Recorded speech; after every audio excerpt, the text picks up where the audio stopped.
Welcome in everyone to the Talkin Tide podcast on the Pigskin Podcast Network. I'm Chase Goodbread, sports columnist with the Tuscaloosa News, joined as always by Travis Reier, the senior analyst at BamaOnline.com, recapping Alabama's escape of a victory at Texas 20-19, the final score here in this particular edition of Talkin Tide, coming at you a little bit earlier than normal. We, of course, usually podcast on Sunday nights, but because of logistics and travel getting back from Austin, I implored upon Travis to podcast a little early today. He was accommodating. He is already back in his abode while Mm-hmm. I am coming at you live, still from Austin, and they're going to be taking a late flight out of here.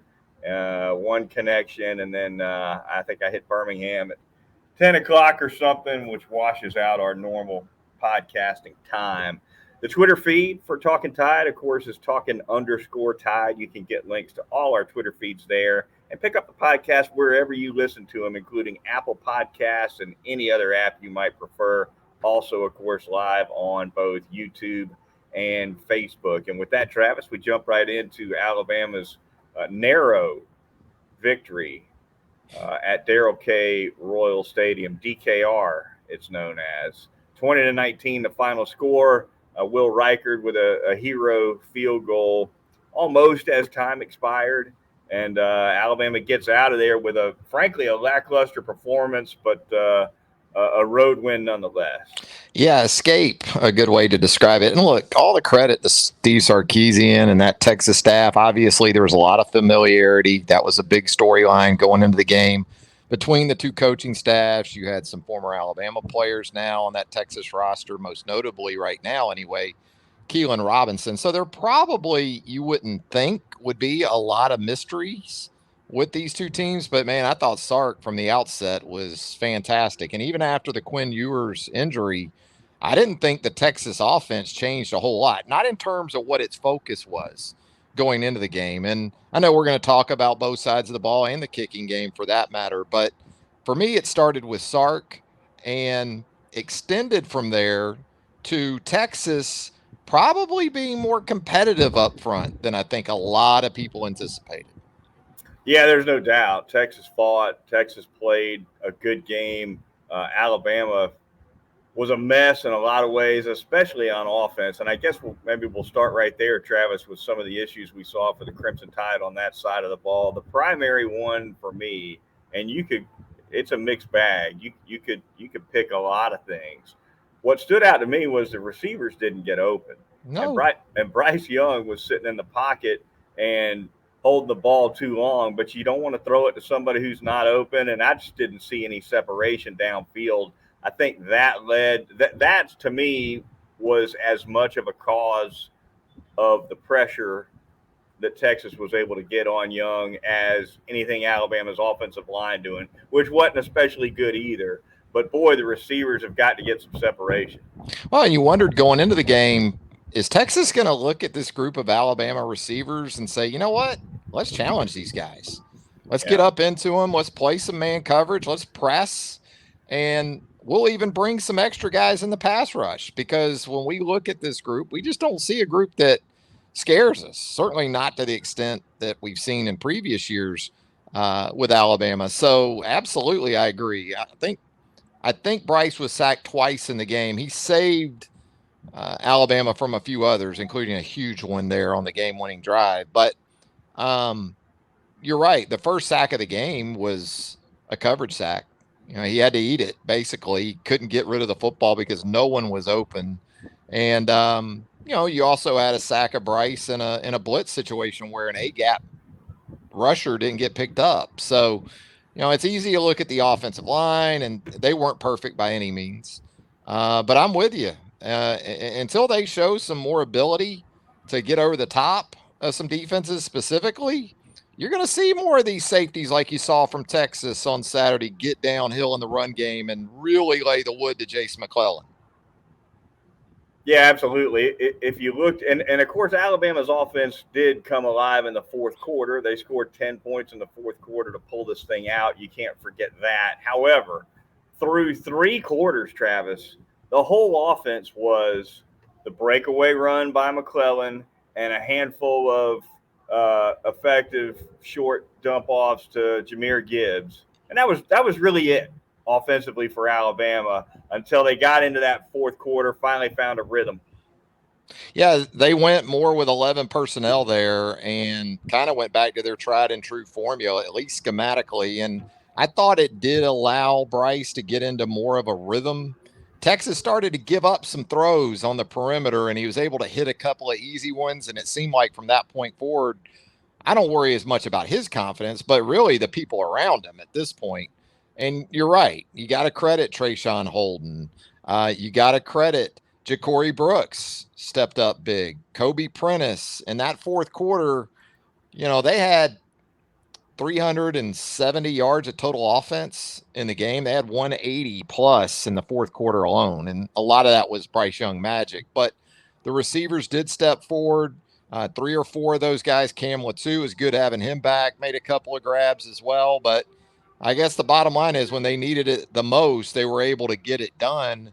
But that doesn't mean you don't have questions still moving forward. The scramble play by Bryce Young that you alluded to just a minute ago deserves a little bit more discussion. For me, that was absolutely the play of the game. It was a second down on the Texas 37, under a minute to play. Alabama not really in field goal range at the 37. He nearly gets sacked, caught some pressure on that play, and basically ducked it and breaks away for a 20-yard gainer down the right sideline, goes out of bounds at the Texas 17, and right there you knew that you were in Riker easily in Riker striking distance to put the game away.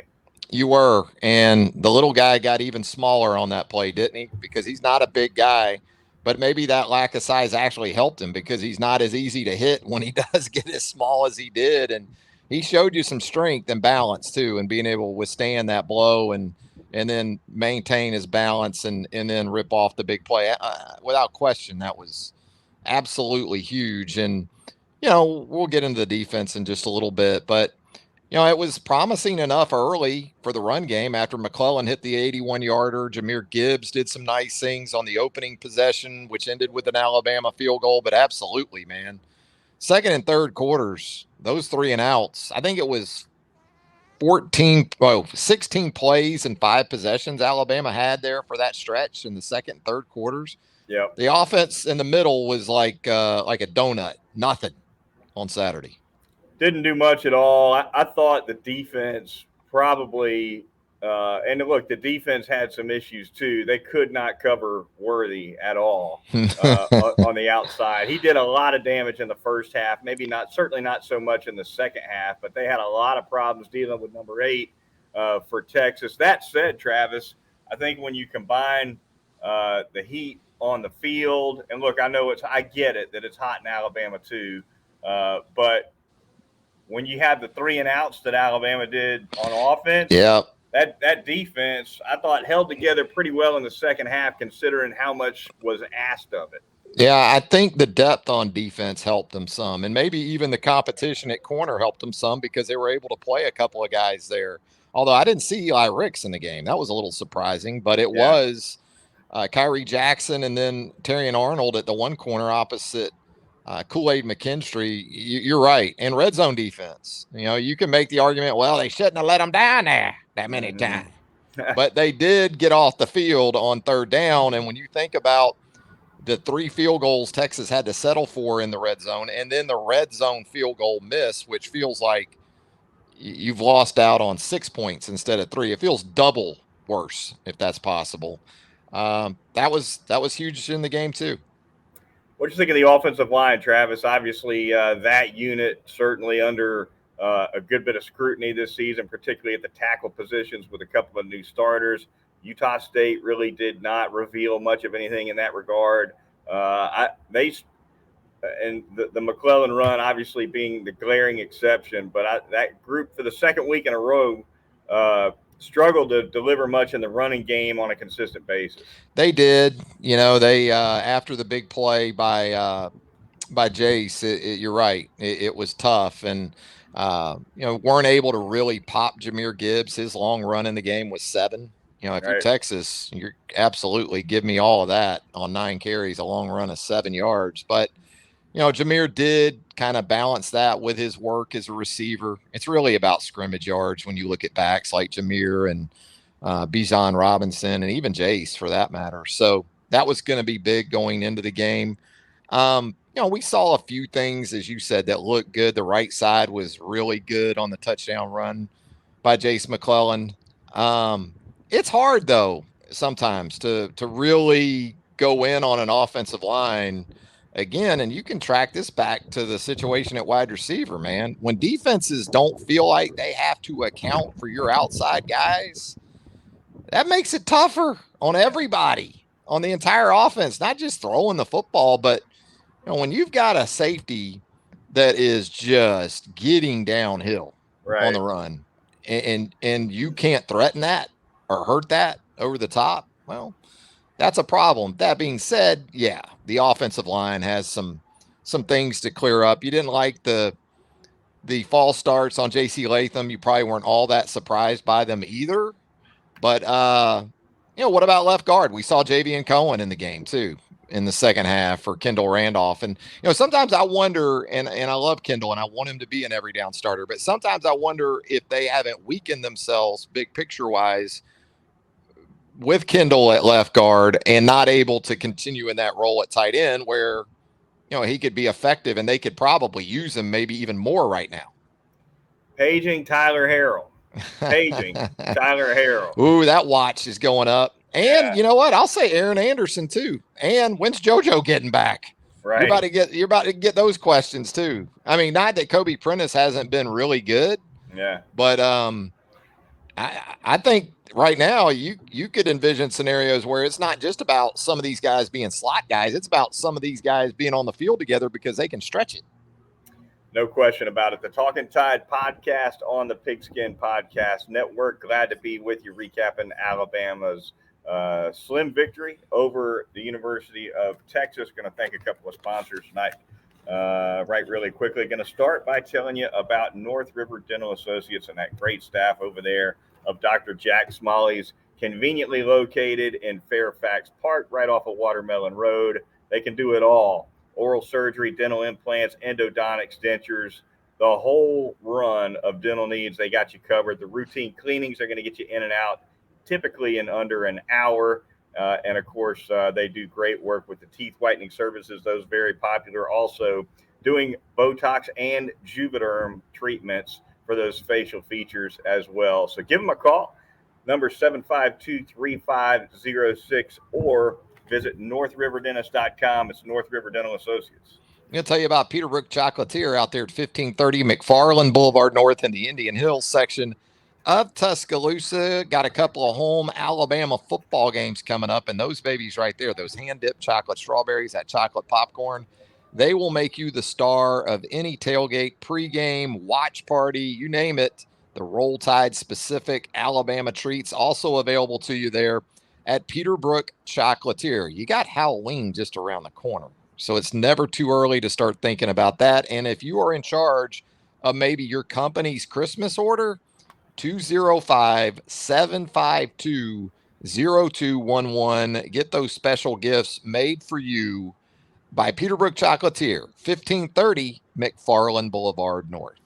All right, a couple corporate sponsors for the show really quick to tell you about, starting with DraftKings. NFL football is here, and the DraftKings Sportsbook has you covered. The official sports betting partner of the NFL is giving new customers a can't-miss offer to celebrate the return of the NFL season. Right now, new customers can bet just $5 and get $200 instantly in free bets. It's simple. You bet on an NFL team to win, and you get paid instantly. So download that DraftKings Sportsbook app now. Use the promo code TPPN to get $200 in free bets instantly when you place a $5 bet this Sunday. That's today, and that's promo code TPPN only at the DraftKings Sportsbook, the official sports betting partner of the NFL. Finally, going to tell you a little bit about these Raycon earbuds. You just can't beat them. Been listening to a lot of DBT, Travis, lately, of course. Oh, not you. Right. Yeah. And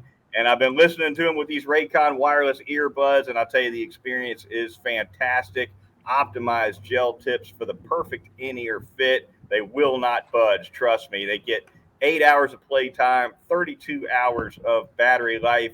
You absolutely can't beat it. And they're priced just right. You get quality audio at about half the price of other premium audio brands. No wonder Raycon has over 50,000 five-star reviews. So go to raycon.com/TPPN today. Get 15% off of your Raycon order. Again, raycon.com/TPPN, and they'll get you taken care of with those Raycon earbuds. Highest quality out there. All right, Travis, the Alabama defense. Focus on that a little bit. And we touched on. Tell you what, penalties, flags flew on both sides. So let's start there. 15 of those suckers fly on Alabama. A couple of the 15-yard variety, which certainly did not help matters. 100 yards total on those 15 penalties. And again, fourth quarter was clean. No penalties in the fourth, but what a disaster from a penalty standpoint from Alabama for most of the game. Yeah, much of that was on the defensive side of the ball. I mean, Will Anderson was playing with 4 there with a lot of time left in the game. I was worried he was going to foul out for a second with the 3 offsides and then the inexplicable shot after the play. It was just un-Will Anderson like. Now, he plays with a lot of energy. We know that. And that was electric inside that stadium on Saturday. Nobody would argue otherwise. And you want him to play with that enthusiasm and that effort. But, there's some things that detail-wise that obviously didn't get enough attention, not just from Will, but from this team in general. And so plenty of cleanup items for Nick Saban. I'll tell you what it makes me wonder too a little bit, Chase, is that we've heard so much about this team taking accountability and this team self-policing and this team, being able to pretty much in some ways navigate things on its own from a player perspective.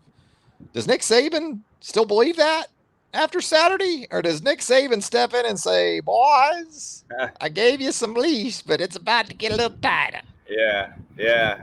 I think you're right. I mean, they have. Nick Saban feel like maybe he was fooled a little bit today, Chase, after Saturday. Feel like he was fooled a little bit. I don't think you can argue it. I absolutely agree. And defensively for Alabama, like we said, they had a lot of trouble covering number 8. Did a little bit better job in the second half. We touched on that. Pass rush came around a little bit. Anderson had a big sack, and look, I know Texas was still able to get 3 points out of that, but they could have had 7 and put the game away. Sure. Had it not been for that sack. So Anderson certainly came up big there. Jalen Moody played some good football for Alabama. He did. Travis. He was a bright spot, had a sack of his own. Yeah, you saw him a lot. And, I think he had a missed tackle or two who didn't. As much as the defense was on the field, everybody was going to have that happen. But I agree. I thought Jalen Moody was a bright spot. We get into these breakdowns and we forget to credit the other team probably enough. And so, again, Xavier Worthy's a dude.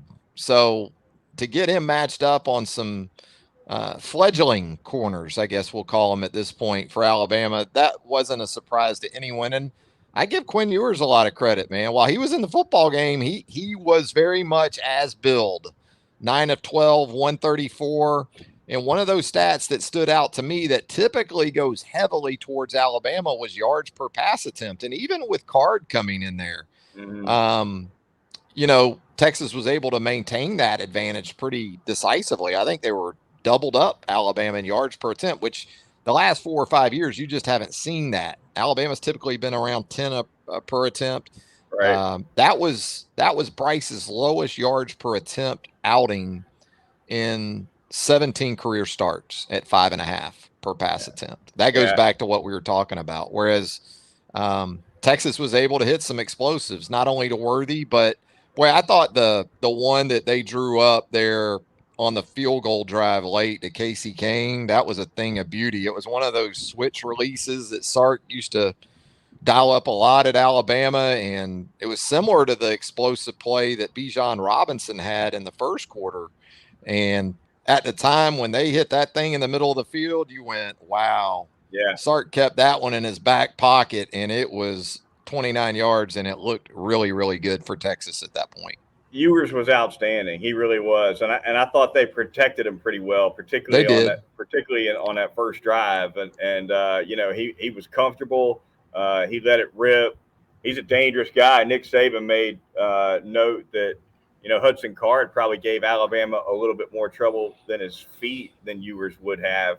But and you hate to see that for Ewers as well. I didn't think Dallas Turner's hit on him was malicious. He Ewers just fell is on top leaping. Of him. He leaps and fades on the play. Yeah, because he knows the contact's coming. Well, simultaneously, Dallas gets into his body. There's nothing else that could happen after that than what happened. Right. There was nothing that could have prevented it. Nothing. And it started with, and not to bang on him, but he left his feet. It's like in the NBA. Don't leave your feet in the paint. If you leave your feet, a lot of times bad things happen. I know he's just trying to make a football play. I admire him for it. Yeah. But to kind of look at this thing in any other light of it just being a clean football play on the part of Dallas Turner would be ridiculous, I think. Tough injury for sure. I did find out that Texas fans do not appreciate a line being drawn between Colt McCoy's injury and the Quinn Ewers injury, which I dealt with in something I wrote for the T News and quickly heard from the Texas fan base on that. I mean, it's inevitable. I mean, come on. Who wasn't thinking that when he was on the turf? Yeah, everybody. Yeah. Everybody. Now, there's a big difference in that one happened in a national title game, obviously. And at least for that Texas team, as bad as that was the end of the season. Right. The tough news for Sark now is you still got at least 10 more games. Mm-hmm. And Card wasn't exactly 100% at the end of the game Saturday. I didn't think either, Chase. He was hobbling. He had a breakaway run where he beat Alabama for a big first down and was limping right toward Nick Saban on his way to the for Sark right now in his quarterback situation, it's a long way to the beach. Yeah. It's a long way to the beach right now. That is going to do it for this edition of the Talkin Tide podcast. Thank you very much for joining us. Travis and I will be back on midweek to discuss Alabama's upcoming game against La Monroe. That one will bring back the history books this week. Terry. Terry never brought a team to Tuscaloosa though. No. When he was at Auburn. No, he did not. So that'll be a first on Seardy. I'm trying to get all the Pat Dyes in I can. Yeah. Notice that? Speaking of Terry, how about a shout out to Terry Black's Barbecue? We hit that place on Friday night. We did. We hit it. And I'm dangerous in that type of setup where they put it out in front of you and you just go, that. I had enough for all three of us, but it was tremendous. It was really good. Myself and Travis and the T News beat writer Nick Kelly headed out to Terry Black's Barbecue and just absolutely tore it up. We walked out of there knowing that there would be no breakfast on Saturday morning necessary. No. And if there was, it was going to have to be Raisin Bran for colon recovery after all that brisket. Jeez. Oof. All right. Enjoyed it for sure. Be sure to catch us again midweek for the Alabama ULM preview. For Travis Reier of BamaOnline.com, I'm Chase Goodbread of the Tuscaloosa News and Crimson Cover Television. See you in a few days here on Talkin Tide.